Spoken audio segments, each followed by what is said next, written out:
Hi everybody, this is Saad for the Sad Truth. Some of you may remember a clip that I did a while ago wherein I used the no true Scotsman fallacy with regard to specific individuals in Islam who are referred to as not true Muslims by members of the Club of Apologia.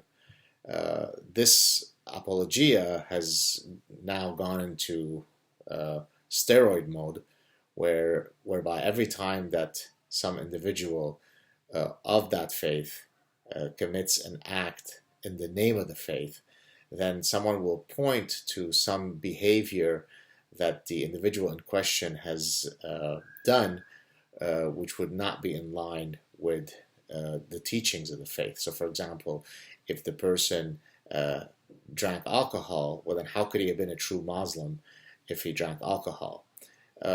This is, profoundly idiotic and disingenuous on so many levels that it's difficult to imagine that a person with an actual functioning brain could make such a point. And so one can only believe that it is made in a duplicitous manner.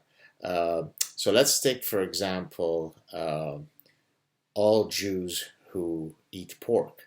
So when we're doing the census of all Jews globally, we should only count the ones who adhere to the 613 commandments as true Jews, while the rest are some sort of heathen non-Jews.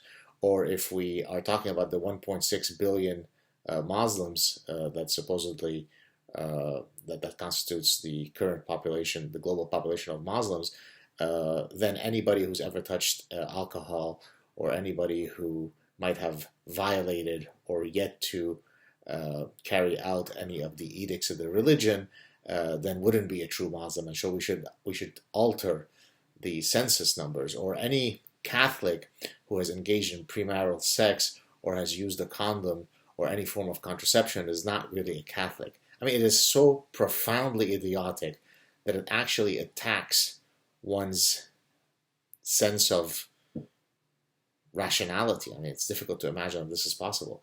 But let's take this argument to a discussion of the doctrines of the stupidity.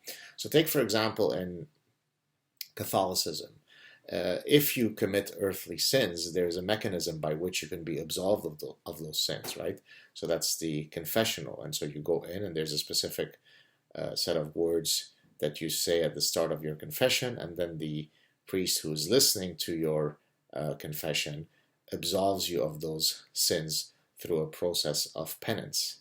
And therefore, by you going for that confessional, wherein you've violated edicts of Catholic teachings, he doesn't say, "Oh, but you're not really a Catholic. You committed adultery. Therefore, why are you coming to see me? You're no true Catholic." Rather, there's a mechanism by which the person, the sinner, could be absolved of his earthly sins. And so now if we take this exact idea to the gentlemen who are committing these acts of global genocidal mayhem, well, the fact that they are, quote, bad Muslims, right? They go to strip bars and they engage possibly in gay sex and they've drank alcohol, doesn't make them fake Muslims. Rather, it makes them human beings who at times don't adhere to their religious faiths.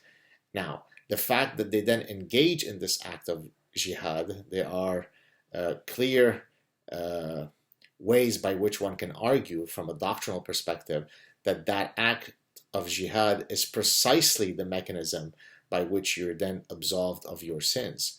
So it's not that because you drank alcohol and then you've committed this act, that means you're no true Muslim. Rather, it's precisely because you've drank alcohol and fornicated and had anonymous gay sex that then you could commit this act and be absolved of your sins. So on every possible level, the idiocy exhibited by this type of apologia is false, right? I don't put on my tefillin every day. I'm not a fake Jew. I do eat shrimps. I'm not a fake Jew. I am a Jew who happens to have not adhered to all of the commandments that are prescribed in my religion. So from the perspective, again, of a religious lens, I'm simply not perfect, and I don't adhere to that which the great Lord wants me to do. So there you have it, folks. I hope you're having a good weekend. Talk to you soon. Cheers.